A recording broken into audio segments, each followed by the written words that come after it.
Si Romeo Alosos ay kilalang may-ari ng Television and Production Exponents Incorporated o Tape Inc. na kilalang producer ng longest running noontime show na Itbulaga. 70% ang shares ni Alosos dito. Ang ilan sa dahilan kung bakit hindi naging hands-on sa Itbulaga si Romeo Alosos ay dahil bukod sa pagiging negosyante, isa rin kasi siyang politiko. Naging ka-live-in partner niyang na mayapang si Nida Blanca. Actually, nagplano silang magpakasal sa Hong Kong pero hindi nga lang natuloy. Ikinasal siya sa singer na si Lorna Pal, ang nanay ng magkapatid na Lana at Bullet Alosos. Ang panganay niya namang anak na si Romy Jonjon Alosos Jr. ay isang politician din. Well, bukod doon, maraming di nakakaalam na ang dating congressman o former Zamboanga del Norte representative na si Romeo Alosos ay nasangkot noon sa isang kasong nagpayanig sa buong bansa noong 1996. Ito'y matapos niyang gasain ang grade 5 at 11 years old na babae ng paulit-ulit sa kanyang kondo sa Makati. Ibinugaw ang bata ng kanyang ama-amahan sa congressman sa pangakong gagawin siyang sikat na artista. Mariin nitong itinanggi ni Alosos sa korte. Gago na siguro tao mga maniwala na dapat bigyan ng pahatula ko ng 2 life sentence sa nangyari. Siguro acts of lasciviousness. Maaari pa nangyari aksidente at hindi natin mapigilan. Sex worker yun. Sabi nga ng Supreme Court, prostitute. But you do admit to acts of lasciviousness? Posible, if you call it act of lasciviousness, because ginagawa sa lahat ng lalaki yan sa buong mundo Yung mga bata ganyan, nasama mo sa kunting kaligayahan sa ginagawa yan. Hindi yung pwersahan, hindi ganoon. Pero hindi rape, definitely not rape, na hindi ko talagang tinuloy. Sa labas lang, kasi yan ang description, sa labas ko nilabasan doon. Pero ang korte at publiko ay hindi nakumbinsi sa depensa niyang ito. Bata to, 12 anyos. Meron tayong tinatawag na statutory rape.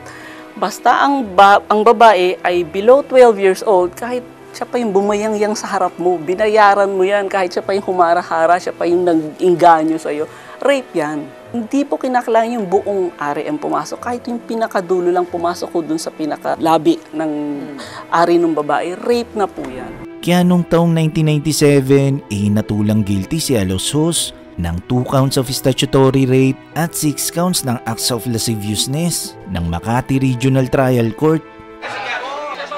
Sa kabila ng kanyang hatol, nakapagpatuloy pa rin si Alosos na magtrabaho bilang congressman. At ang malupit pa rito, nare-elect pa uli siya sa Congress noong 1998 at 2001 election. Inapilan ni Alosos at iniakyat sa Korte Suprema ang kanyang kaso. Pero na-affirm ang kanyang conviction noong 2001 at 2002. Dahil dito, tuluyan na siyang pinagbawalan na tumakbo sa kahit anong posisyon sa gobyerno. At dito na nga nagtapos ang political career ni Romeo Alosos. Dinala siya sa bilibid para iserve sa kanya ang sentensyang life sentence na minimum of 30 years per reclusion perpetua sa kada count ng rape. Diba 2 counts yun? So 60 years na. May reclusion temporal pa siya na minimum of 12 years kada count ng acts of lasciviousness. Diba 6 counts yung acts of lasciviousness? So bali 72 years din yun. So 60 plus 72 equals 132 years. Ibig sabihin, minimum of 132 years of imprisonment ang sinintensya ng Korte Suprema kay Alosos. Noong 2008, sa rekomendasyon ng DOJ sa ilalim ng dating Presidente Gloria Macapagal Arroyo, pinaiksi ang 2 life sentence ni Alosos na dapat ay 132 years of imprisonment, naging 16 years na lamang. Pagkaraan ng 2 taon, nabawasan pa ng DOJ ang sentensya nito na mula sa 16 years naging 11 years na lang dahil di umano sa good behavior ni Alosos sa kulungan. Kaya noong March 2009 nakalaya na nga si Romeo Alosos sa bisa ng executive clemency. Sa interview sa kanya ng Newsline noong 2021, sinabi ni Romeo Alosos na proud siya na nakulong siya. Ayon pa sa kanya, ang kasaysayan daw ay nabubuo sa mga istorya ng mga magigiting na tao na bago pa man sila ituring na isang magiting, nakulong daw muna sila.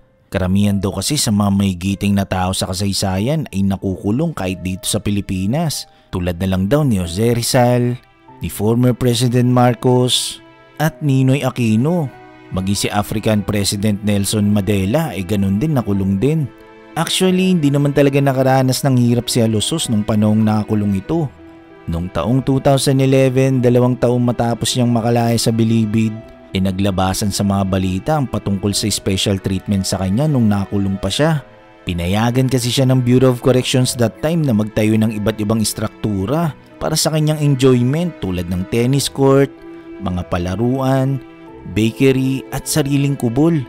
Nagkalat din sa internet that time ang mga larawan ni Alosos na naglalaro sa exclusive basketball court na pinatayo niya rin sa loob ng bilibid. Gayunpaman, pinabulaanan niya sa isang interview na hindi raw totoo ang VIP treatment sa kanya sa kulungan. Sabi niya wala naman daw masama sa pagkakaroon ng kubol sa loob ng kulungan. Kailangan lang daw respetuhin ang dignidad ng mga bilanggo dahil tao rin naman daw ang mga ito, sabi niya. Tsaka kung afford naman daw ng isang bilanggong mga ganito, why not? Sabi niya sa mga reporter. Sa ngayon, 3 sa mga anak ni Romeo Alosos ang nasa top position ng Tape Incorporated. Si Soraya ay Vice President for Administration. Si Jonjon Alosos Jr. ang CEO habang si Bullet naman ang in charge sa finance.